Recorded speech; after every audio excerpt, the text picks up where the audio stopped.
ગૌણ સેવાએ હવે પદ્ધતિ બદલી છે। જો ખાસ સમજો ભાઈ, આજનો જે વિડીયો છે નોર્મલ નથી, વિડીયો ખૂબ જ ઇમ્પોર્ટન્ટ હશે, તમે સમજો। અહીંયા સામાન્ય વહીવટી વિભાગના 8/11/2023ના ઠરાવ ક્રમાંક અહીંયા આપેલો છે। સામાન્ય વહીવટ વિભાગના 16/12/2025ના ઠરાવ ક્રમાંકથી નવો જે ઠરાવ ક્રમાંક આવ્યો એ પ્રમાણે સીધી ભરતીની જગ્યાઓ ભરવા માટેની આ એક ભરતી પ્રક્રિયા હાથ ધરવામાં આવી હતી। બધી અલગ અલગ ભરતીઓ ગૌણ સેવા દ્વારા લેવામાં આવી હતી। તો એના અંદર જે ક્રાઇટેરિયા હતો, પબ્લિક શું કરતી હતી પહેલાં કે આ જે હતું ને આ 150 માર્ક્સનું હતું અને 60 માર્ક્સનું મેથ્સ રિઝનિંગ અલગ હતું।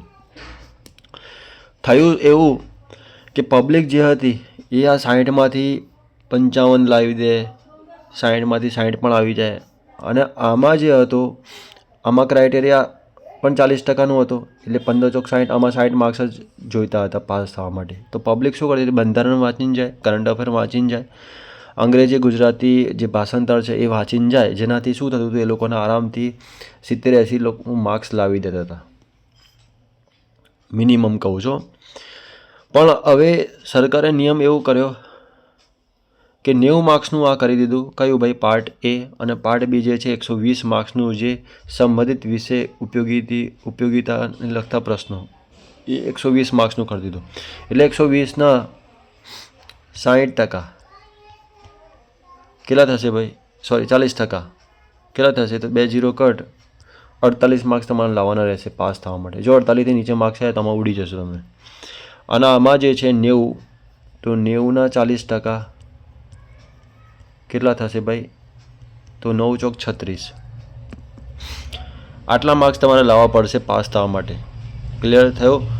અને બીજી વસ્તુ કે આમાં પ્લસ માઇનસ થવાના, પહેલાં કેવું હતું કે લગભગ લોકો 145 પણ લાવતા હતા, 160 પણ લાવતા હતા। નો ડાઉટ આ વખતે પણ લાવશે, પણ આ પદ્ધતિ ખૂબ જ સમજવી ખૂબ જ જરૂરી છે।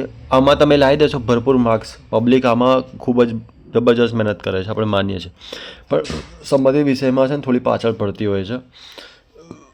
ક્લિયર થાય છે? એટલે કે આમાં 40% અને આમાં બંનેમાં 40% તમારા માર્ક્સ લાવવા પડશે। ક્લિયર થાય છે? તો આ અપડેટ તમે જોઈ શકો છો, નવી અપડેટ આવી છે, અને ધ્યાન રાખીને હવે તૈયારી કરજો। નેક્સ્ટ જેટલા બી ફોર્મ ભરાવશે આના બેઝ એક્ઝામ આ પ્રમાણે એક્ઝામ લેવાશે। ક્લિયર થાય છે? જય હિન્દ, જય ભારત।